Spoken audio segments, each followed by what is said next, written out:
कि परमात्मा की सत्ता के बारे में हमें भान रखना चाहिए और उसको स्ट्रॉन्ग करने पर ज़्यादा ध्यान देना चाहिए।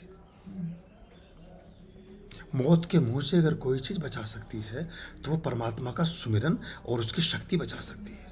डॉक्टर मौत के मुंह से नहीं बचाते हैं।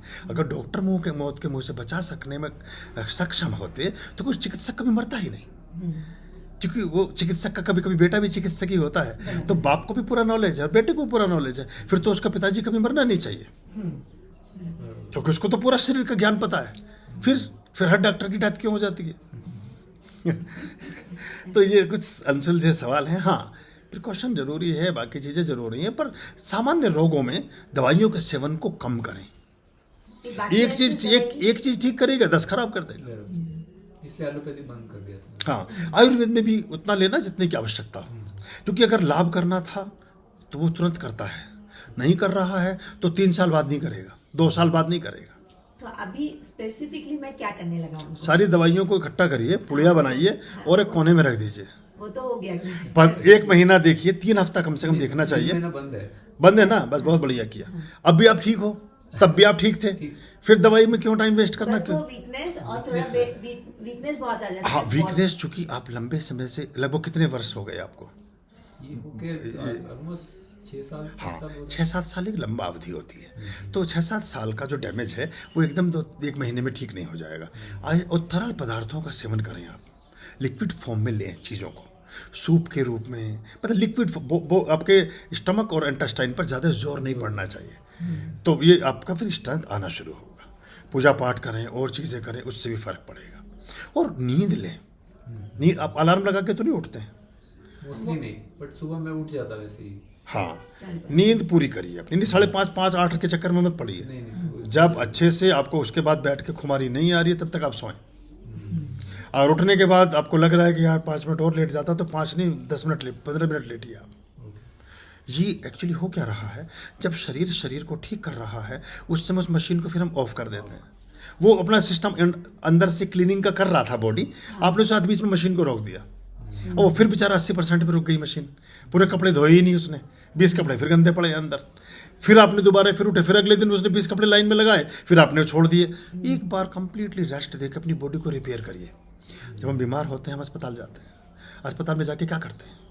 बेड पर लेट जाते हैं, मैक्सिमम रेस्ट करते हैं, फालतू का खाना पाना बंद कर देते हैं, एक अंडर ऑब्जर्वेशन में रहते हैं। ठीक होता है, आप लगता हम ठीक हो गए, ठीक ये घर पे कर लेते हैं, वही ठीक हो जाते हैं। अगर आप घर पे एडमिट हो जाए ना तो अस्पताल में जाने की जरूरत नहीं है, घर पे में एडमिट नहीं हो पाते। एडमिट यानी से समझ गए? हाँ, और उसमें आपने भी नहीं, अरे 8 बज गए, तुम अभी तक बिस्तरे पे लेटे पड़े हो और फलाना अखबार वाला फेंक गया। अरे भाड़ में जाए, अखबार में सब मनुष्य खबरें छपी हुई है, क्या पढ़ना है उसको? आप कहें कि आप जल्दी उठ, जब ये 8 बजे उठें सुबह को सो करके, तो आप इन्हें कहें कि आप बिल्कुल ठीक फील कर रहे हैं, वरना आधे घंटे और लेटो आप अंदर। और आप भी ज़्यादा खटपट मत करो, किचन में बर्तन मत पीटो, शोर शराबा मत करो, दरवाजे बंद रखो, इनको पूरा हेल्प करो। ये हीलिंग की ज़रूरत है। वो दूसरों को सताता है, उसके मन में साइकोलॉजी है कि मैं जैसे तो तुझे किसने कहा भी बेआराम होने के लिए? तू भी आराम करता है यार।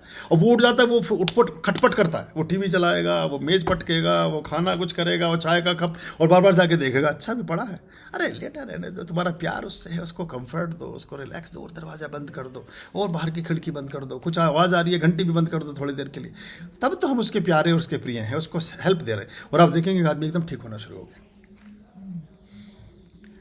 उसको अगर हम हीलिंग करें, उसकी केयरिंग, ये एक्चुअल केयरिंग है। जब तक पूरी तरह से आप, और ये नींद सबसे बड़ी दवाई है, क्योंकि आपके शरीर ने अपने को रिपेयर करने के लिए जो एम्प्टीनेस चाहिए था उसको, जो अलोननेस चाहिए था, जो अकेलापन, एकांत चाहिए था, जो पिंडर ऑफ साइलेंस एक चाहिए था, वो आपने दे दिया उसको। तो उसने अपने को ठीक कर लिया, सब धो मांझ के बॉडी को ठीक कर दिया। जो विषैले पदार्थ से वो मलमूत्र के द्वार से बाहर निकल गए, जो खराब चीज़ें थी वो निकल गई। जगह नहीं तो फालतू थॉट नहीं आए, कोई स्ट्रेस नहीं आया, कोई चिंता नहीं, कुछ भी तो नहीं हुआ। तो मशीन रिपेयर होकर ठीक हो गई। अब आप उससे काम लीजिए जो लेना।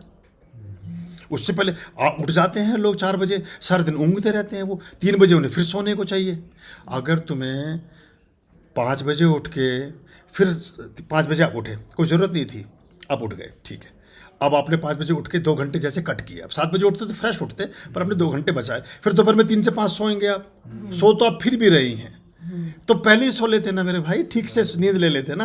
तो ये दिखावे का चक्कर से बचिए, होने में विश्वास कीजिए, स्वस्थ होइए। अगर स्वस्थ होंगे तो स्वस्थ दिखेंगे भी। अभी लोग स्वस्थ दिखने की कोशिश करते हैं, होते नहीं हैं। ये जितने जिम में और 10 जगह जाने वाले लोग हैं, वो सबसे ज़्यादा बीमार और ख़राब हो रही हैं उनके सिस्टम। वो 40 साल के बच्चे उकड़ू नहीं बैठ सकते, वो 32 साल का लड़का पलौथी नहीं मार सकता। वो जिम जा रहे हैं, वो अकड़ के मेंढक जैसे हो गए, उन्हें चलने फिर, हाँ उनको कुछ काम को वो काम नहीं कर सकते हैं। मैंने कहा नीचे बैठ के हवन करो, बोले नीचे बैठ नहीं सकते। मैंने क्या हुआ, बोले हम वेट लिफ्टिंग करते हैं। तो ये फायदा हुआ कि नुकसान हुआ? छोटा छोटा दवाई पवाई सब छोड़ो, नेचुरल चीज़ों में जाओ और मन को शांत रखो और रिलैक्स करो। पर इसमें जो साथी पार्टनर है उसका रोल बड़ा महत्वपूर्ण है। इनके रिलैक्सेशन में, इनकी हीलिंग में आपका रोल है सारा। अगर वो आप सह पाई, हाँ वो सताते हैं लोग, बहुत परेशान करते हैं। 3 बज गए अभी तक खाना ही नहीं खाया, मैं भी तुम्हारे चक्कर में भूखी मर रही हूँ। अरे खा लेगा यार, जब उसको भूख लगी, क्यों तुम्हें खाना है, खा के बैठ जाओ, नहीं खाना मत खाओ।